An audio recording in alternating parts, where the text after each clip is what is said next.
ಇವತ್ತಿರೋ ಹಾಗೆ ನಾಳೆ ಇರುವುದಿಲ್ಲ ಅಲ್ವಾ? ನಮ್ಮ ಹಳೆ ಕಿಚನ್ ಕೂಡ ನಾಳೆಯಿಂದ ಹೀಗೆ ಇರುವುದಿಲ್ಲ ಅನ್ನೋದು ಒಂಥರ ಫೀಲಿಂಗ್. ನಮಸ್ಕಾರ, ನಾನು ಶ್ರೇಯಾ. ನಿನ್ನೆ ರಾತ್ರಿ ನಾನು ಮತ್ತೆ ಅಪ್ಪ ಸೇರಿ ಕಿಚನ್ ಐಟಮ್ಸ್ ಎಲ್ಲ ಬೇರೆ ರೂಮಿಗೆ ಶಿಫ್ಟ್ ಮಾಡಿದ್ವಿ. ಯಾಕೆ ಅಂತ ಹೇಳ್ತೇನೆ. ಬೆಳಿಗ್ಗೆನೇ ಕೆಲಸದವರು ಬಂದು ಸ್ಲ್ಯಾಬನ್ನು ತೆಗೆಯೋಕೆ ಶುರು ಮಾಡಿದ್ರು.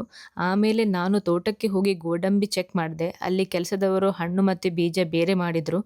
ನಮ್ಮ ಜೇನುಗೂಡು ನೋಡಿದರೆ ಎಲ್ಲ ಜೇನುಗಳು ಹೊರಗಡೆ ಬಂದು ಕೂತಿದ್ದವು. ಬಿಸಿಲು ಸಹ ತುಂಬ ಇತ್ತು.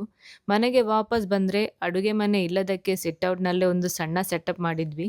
ಅಪ್ಪ ಕೆಲಸದವರಿಗೆ ಹೋಟೆಲ್ನಿಂದ ತಿಂಡಿ ತಂದಿದ್ರು. ರಾತ್ರಿ ಯಾಕೆ ನಾವು ಕಿಚನ್ ಐಟಮ್ಸ್ನ ಬೇರೆ ರೂಮ್ಗೆ ಶಿಫ್ಟ್ ಮಾಡಿದ್ವಿ.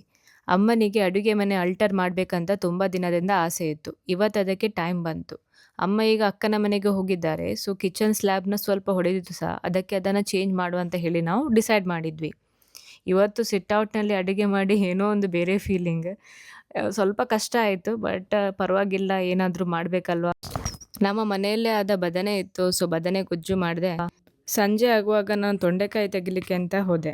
ಮಾವಿನ ಮರದಲ್ಲಿ ಮಾವಿನ ಹಣ್ಣಾಗಿತ್ತು. ಸ್ವಲ್ಪ ದೂರಲ್ಲಿ ಜೇನುಗೂಡು ಸಹ ಇತ್ತು. ಅದನ್ನು ನೋಡ್ಲಿಕ್ಕಂತ ಹೋದೆ. ಅಲ್ಲಿ ನೋಡಿದಾಗ ಕೆಂಪಿರುವೆ ಮೇಲೆ ಹತ್ತಲಿಕ್ಕೆ ಟ್ರೈ ಮಾಡ್ತಾ ಇತ್ತು. ನೀರೆಲ್ಲ ಹಾಕಿ ಅದನ್ನೆಲ್ಲ ಕೆಳಗಿಳಿಸಿದೆ ಮತ್ತು ಅದನ್ನು ಸ್ವಲ್ಪ ಓಡಿಸಿದೆ. ನನಗೆ ಸ್ವಲ್ಪ ಕಚ್ಚಿತು. ಈ ವಿಡಿಯೋದಲ್ಲಿ ಇಷ್ಟೇ. ನೆಕ್ಸ್ಟ್ ವಿಡಿಯೋಲಿ ಸಿಗೋಣ.